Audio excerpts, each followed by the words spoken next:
best of one. So we'll have to see exactly what unfolds here going into the game. But Daybreak, the map, it's going to be a bigger map. Of course, warping can negate some of that distance, but you still have to take into account that it takes a while to get places on the map of Daybreak. But it looks like we are actually into the game, so I'm going to go ahead and switch over to that screen. Sounds good. Well, I'll take it away for you. They are sporting some manly colors today. In the bottom left for Soy, or you're not even part of a team probably, just Soy, poptart, going to be sporting the pink, like I said, as our Terran player. Take it away for our top right, sir. And the purple playing the Protoss tried to play the closest colors together to confuse us casters. I'll be back. It is going to be MXG Remark. So like I said, I really feel like to start off, or at least the first match, I'd like to see poptart do some really early aggression, especially if he did get a quick peek at Remark's build order. He knows he's either going to have a very solid defense or try to match that with a very solid offense. I would like to, like I said, I would like to see some early aggression out of him, especially being so much lower in the ladder. And at this point in time, with between the two of them too, it could literally just be Remark is just more refined on his build order, much quicker with the decision making. It could just be seconds here and seconds there that poptart has yet to shave off of his builds. Yeah, I mean, it's a really good point that you bring up, that sort of as you know, as you go up in the ladder, as you go up in the skill, you know, builds just become a little bit smoother. You're throwing that gateway down exactly at 150 minerals. You're throwing down that as assimilator exactly at 75 minerals. You're really sort of getting the most out of what you can do with the build. So that's a really good point that you bring up. It could just be that Remark's execution is a little bit crisper that allows him to sort of have that advantage. Nonetheless, we do see him throwing down that gateway, moving down. Probably going to scout out, look for any potential proxies in this area. Wants to make sure he doesn't die to anything really silly. Right. It's taking the long way around, just double checking, like you said, checking all the potential areas where a proxy racks could just have a few Marines marching up his way, catch it early, and he was about to. There he is, going to be dropping that cyber core and moving his probe on back. Nothing coming out of the gateway quite yet. Oh, there's a zealot. And there we go. There's a zealot popping out. Yeah, and this is actually just a really safe thing that Remark is doing here.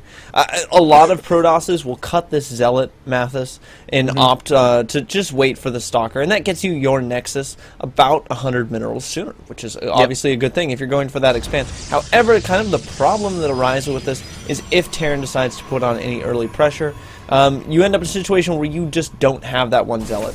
And it's not so much that it's like, well, I got an early expansion so I could get more zealots later. No, you actually physically cut that zealot out of your build completely. So getting that one early zealot can be the difference between life and death. And as such, playing really safe, Remark gets that out. Yep, and playing a little bit of Ring Around the Rosie with that SCV, trying to keep him alive as long as possible, and still does have it. Is going to try and sneak past the Zealot. Nope, the Stalker pops out, and now he's dead. We do see poptart dropping down a pretty early command center, just going for that one Rax expand build. If we see Remark do some early sort of aggression like his history has shown, he could be in a little bit of trouble, but nothing has shown poptart that he needs to worry quite yet. He is dropping down a bunker just to be safe, and has a small little Marine count as well, just to keep himself safe from that Zealot Stalker kind of scout. Yeah, I mean, you definitely need this bunker, especially when this bunker is not at the top of a ramp, or your Marines aren't at the top of the ramp, because you have to remember that, of course, the Stalker outranges the Marines, so Stalker can kind of come in there with impunity until that bunker's up, and the bunker protects those Marines. So Remark's going to get here. He's not going to be able to make anything really happen because he sees this bunker, but, seeing this bunker, he's going to sneak past just till he sees that command center, and then he'll back off, because he just wants to make sure the CC actually went down. Yep, just basically getting the necessary information he needs. He himself has a nexus about halfway done. Dropping down 2 more gateways. Nothing out of the ordinary from him at all. Dropping down that second gas right on time. So we'll see what ends up happening. What ends up coming out of him. But it does look like he is going to be doing some sort of a macro-oriented style of play, which I'm glad to see. So 3-gate Robo is going to be his build. Robo following it up. Yeah, I mean, and this is again, just some good safe play. Getting that Robo out ensures that you have that observer in time to hold off any sort of cloak Banshee. With this timing on the Robo, it would actually be quite close. But he did see that command center, right? So he knows that his opponent did not go barracks gas back home, and any Banshee timing is going to be delayed by about 45 seconds at the very least. Now we're going to see where the kind of the advantage starts to swing a little bit in Remark. If we take a look at the unit count, Remark is about Oh wow, 10 workers ahead of his opponent. He is really, really powering in that count, like you mentioned there, Mathis. And part of that is Chrono Boost. I mean, he's spent a lot of Chrono Boost on probes, and I feel like this is one of those things that Remark is playing like this, probably because he doesn't feel like his opponent's going to be able to put on a lot of pressure. So, you know, if you're the Terran player, you want to put your Protoss opponent in a situation where they feel uncomfortable and where they feel like they have to spend their Chrono Boost on warp gates, on units, on things like that. But so far, I mean, Remark has been able to spend all of his Chrono Boost effectively just on probes, and he's got to be feeling great about that because his economy is absolutely booming. Yeah, he was able to get that scout off on the command center. He had 2 stalkers sitting out there just waiting to see if any pressure came. Nothing came. Actually, the only thing that popped out was an SCV that it quickly picked off. He knew that there wasn't really much out as far as army is concerned, and like you said, it just made him feel safe to just be able to just chrono boost out those probes. And now he's gonna see that the army's moving out slowly on his way, but he's gonna be ready for it. He's gonna have the sentries to be able to drop those force fields, the warp gates out to start pumping out the units. So he's gonna be sitting pretty. Yeah, he absolutely will. I do love what Soy Pop-Tart is doing, though. Look at this. He's moving just a couple Marines out across the map, checking for expansions of his opponent. Wants to make sure there's no uber-fast third going down, and just so he can be safe against that. And, oh, look at this. We have the +1 being researched and that robotics bay going down, so probably some Colossus play out of Remark on the way as he's just staying on those 3 gates at the moment. Absolutely correct. Sorry about that. I got a little distracted. There's big noise behind me. Not sure what that was about. And yeah, so we'll see what ends up happening. Pop-Tart is just going to keep his army back. Smart by scouting, dropping a scan to try and pick off that observer. Is he going to get it? Yes, he does. That would have been really problematic if he couldn't get it because of his own building placement. Yeah, the second observer, though, is still in the base. There were actually 2 observers in there, and the second one almost got caught by a scan as well, which is really funny. Oh, he blows another scan and completely misses it. Oh, whiff. Unfortunate miss there for Pop-Tart. Really wanted that second observer. Did not get it. The big thing, of course, here that Remark is looking for is the timing on these medevacs, right? So now he sees the starport lifted over to that reactor. Double medevacs on the way. This is a bit of a late timing for those double medevacs, and this could just be the sort of thing we were talking about, right? Where Soy Pop-Tart not in the Masters League, his timings are just a little bit slower than they should be, and it's not really that he's playing poorly. As you can see, his money is still quite low. And, you know, he's not getting supply blocked or things like that, but just that slight little bit of refinement built up over a 5-minute period of time, a 6-minute period of time, does net you those medevacs just a tiny bit faster. Yep, it puts you just that further behind. And like you said, it's not that he's playing poorly, which I'm glad we pointed that out, because he's not. He's not playing poorly at all. He is... yeah, and now he's going to be pushing out here with the nice Marine, Marauder, Medevac, the Triple M, to try and do some damage, maybe put some pressure on his opponent, but we'll see how this ends up going for him as the Colossus is out. Zealots are going to be manning the front lines. And do we have range? I'm assuming range is just about finished up. Yeah, almost range is about to finish up, and I mean the gateway count right now up at 7. Another Colossus on the way, 2 out on the field. So I mean, when you start to hit that 2 to 3 number in that Colossus count, it gets really, really hard for Terran to deal with, and he's already at a supply disadvantage. Looks like we might have a little bit of engagement down here at the 3rd. Not the best force fields going down, only pinching a couple of those Marines off, but nonetheless. Soy Pop-Tart is forced to turn tail, but look at this. He's just going to go drop in the main, and the army of Remark is trying to pull back. Will it get back in time to stop a lot of the damage from happening? It looks like the answer is yes. Yep, I think that was a smart move from Pop-Tart to try and do some damage while his army was out of position, but unfortunately... Medevac was pick off. Oh, yeah. Yeah, that's not something you want to have happen at this point. But I think it was a smart move, but like you said, I think he was just a little too close to his own home base and was able to pull back and defend quite easily and even pick off a medevac in the process. Now we have Remark has a contingent of stalkers wandering the map, checking for expansions, looking for anything that he can pick off. Has a couple of pylons placed around the map, picking off whatever that was. I missed it. And it was a Marine. Marine going down, dropping a scan just to see if anything's there. He's going to go over there and try and pick off the probe before the probe is able to drop another pylon, but is not going to be able to catch it in time. And wow, nice flank from Remark. I mean, this Protoss army is absolutely huge. It's going to rip through pretty much everything on the ground. Terran forces getting obliterated. And there's the G well played out of poptart. We're going to have a game number 2 coming right up between these two players.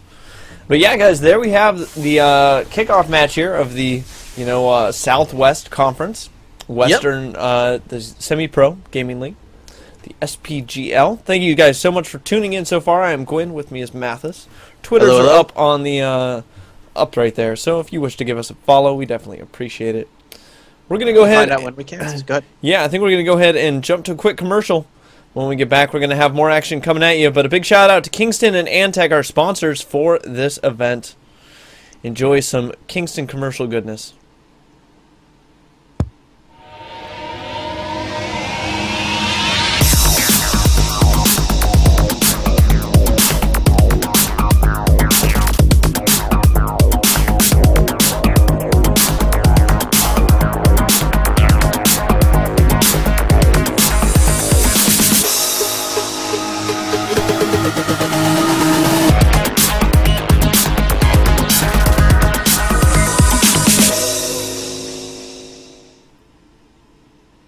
This is Gwen. With me is Mathis. Hola, sir. And our players, I believe, are ready. So we're going to go ahead and get the game started. Countdown is going in the background. I'm sure you guys can hear. Thank you so much for tuning in to the SPGL. That is the Semi-Pro Gaming League. We here are the Southwest Conference. That encompasses, I believe, California, Arizona, part of Texas, a couple of those other Southwest states, and all of Mexico. Awesome. So was it? So we have the map Antigua Shipyards. Yep. And poptart is going to be spawning on the left-hand side, sporting the pink still. Doesn't want to change that color. Maybe bring him some extra luck. Maybe it was just a bad run last time. Man. Maybe it will. But yeah, he's not changed that color. It's going to be pink. And in the purple, playing the Protoss once again, we have MXG Remark. And I think that MXG is actually a team. Yeah, a team. Yeah, I think you are correct. Now, essentially for poptart, this is a best-of-1 situation for him. Yeah. He needs to win this, otherwise he's out. Maybe realizing that he couldn't go toe-to-toe as far as the macro game is concerned with Remark, try some sort of early aggression. I do feel like that's kind of the good decision here, right? Is that he kind of needs to do something like that, where he just maybe goes for a really big aggressive play early in the game. So I'm a little bit, I mean, because this is forced cross spawns, I guess I'm a little bit surprised, maybe disappointed that we don't see a don't see a proxy barrack somewhere. Yeah, I was assuming we'd see a proxy rack maybe mid-map. Yep. Maybe a little bit higher than that just to avoid the scouting. But no, he looks like he's going to try to do something standard again. Well, I mean, he is going for the gas. Yeah, I'll say that is an early gas, actually. So, yeah, but here's the deal, right? So he's not walling off at his front. He's not even making an effort to wall off at his front. And what that means is that if Remark scouts at any sort of decent timing, he's going to get in. He's going to see this gas. And that tips Protoss off to a whole number of different things. I would not be surprised if Remark sees that gas and then decides to go Robo immediately after his one gate, just to get that obs out that much quicker. Oh, okay. What? You just canceled that. poptart, what are you doing, man? poptart. Changing tactics. Yeah, he just canceled his add-on in his barracks, which is unfortunate because you lose, some minerals and gas from it. Now going for the reactor, but he hasn't produced a marine yet, and usually you actually produce a single marine out of that barracks to chase away the scouting probe. Right. We haven't seen a scouting probe yet, though. Once again, Remark is getting that Zealot, again, playing safe. This is so important to note this.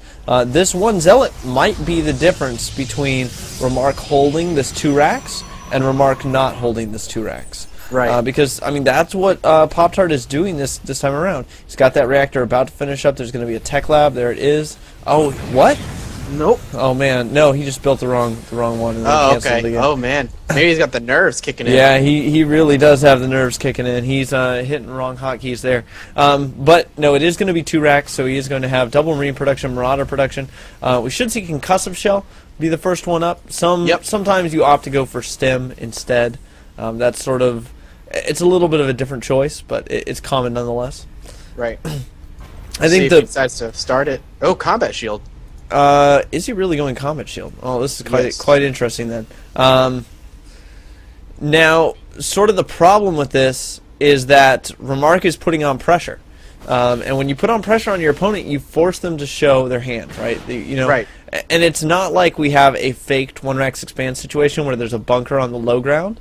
So it's not going to be one of those things where Remark gets up here and he goes, "Oh, you 1-rax expanded, I just didn't see your expansion, I missed it," right?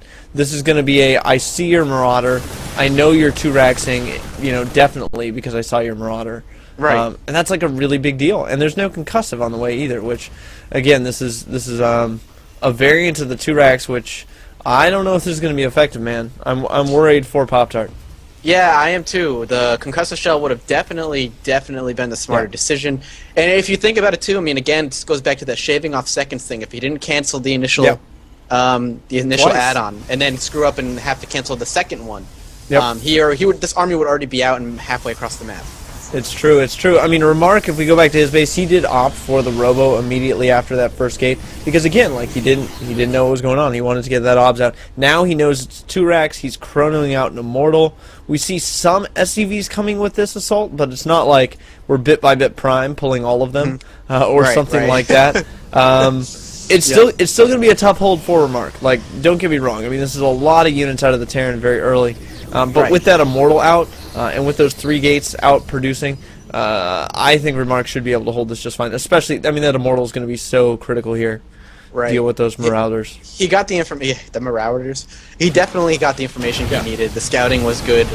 Again, if Pop-Tart was just a little bit earlier, a little bit more crisp with some of his timings and with his add-ons, we might have a different story in our hands. The pressure would already be here. And the other thing to note is that like if you're just a little bit crisper with some of those things, and you're a little bit more comfortable with the build, you can do tricky things like put that bunker on the low ground that makes it look like you went for an expansion. Right, exactly. Mind games. He does have combat shield and concussive shell finished up now. Is going to grab the stim pack on top of it all. But at this point, I don't know if he's going to be able to break Remark. The longer he waits to push Remark, the stronger Remark's economy gets, and the bigger his defense and army gets, on top of having defender's advantage. I mean, it's 100% true. You're right. Right on point there. I mean, that second Immortal is about to pop. That's going to make a huge difference because I mean, 2 Immortals knocking in on a Marauder puts it so close to death. And then the Zealot count is quite high now. And and when the Zealot count starts getting high like this, you have so much potential DPS. I mean, Zealots do amazing damage if they can get to their target. So either you're having to micro just beautifully to deal with all of these Zealots with your Marauders, or you end up in a situation where you're tanking damage from Zealots. And Zealots, again, they do huge DPS if they can get to their target. You're absolutely correct. We actually see him dropping a couple more gateways in his natural now. And he's just going to snowball from here. And what do we have? A Warp Prism heading into the main. Oh, Warp Prism with 2 Zealots and a Sentry as well. He knows his army is not there. Yep. Literally, all Pop-Tart has is 3 Marines, and they're marching their way across the map at this point. Yep. He is not going to turn around. Force field. Oh, force field. To deal with some of those. It wasn't the best force field, but nonetheless, I mean, this... I'm really curious as to why Remark is turning back right here. Now, Pop-Tart did turn around with his army, and Remark is pushing out across the map. Now, I mean, Soy Pop-Tart has a pretty big army here. I feel like if he got... there aren't a lot of force fields with this army from Remark, right? Like, he's very, very Zealot heavy, and he only has this 1 sentry. So I feel like forcing a couple force fields and then sort of pulling back might be a good option. But here we go, another Warp Prism drop into the main, going to kill off even more of those SCVs. He's actually warping in this time as well. Yeah, I think he should have done that a little earlier, but it's still working quite well. He's going to be picking off all those SCVs. And it's something to note, watching Pop-Tart, he had all of his SCVs up on the gas. He was pulling the SCVs off the gas one at a time. Sorry, at the same time, we have an engagement at the front. Remark just sort of pushing up in those Immortals in the back, doing critical damage to that Bioforce. And Pop-Tart right now at 14 supply. He GG's out. Yep. Remark holding that 2 racks right there. Not even a big deal. Nope, not even. Remark showing that he deserves to be #1 in his Masters League. There for a reason. Small things all through that. While the combat was happening at the main, he stopped microwing his SCVs, and they just all got destroyed. When he put all of his SCVs on the gas, he pulled the SCVs off one at a time, as opposed to shift-clicking 3 and pulling back the rest. So small things like that kind of put him behind as the army attacked and just did damage. It is true. It is true. So, I mean, with all that said, Remark moves on. Soy Pop-Tart eliminated from the round of 16 here at the SPGL. That is the Semi-Pro Gaming League. We're going to go to another short commercial break. When we get back, we're going to have the next matches up for you. And please stay tuned for that. If you've enjoyed the casting so far, I am Gwyn. With me is Mathis. You can follow us on Twitter as seen above and below both of our faces here Correct. on the screen. So, guys, hang on. We'll be back with more StarCraft action.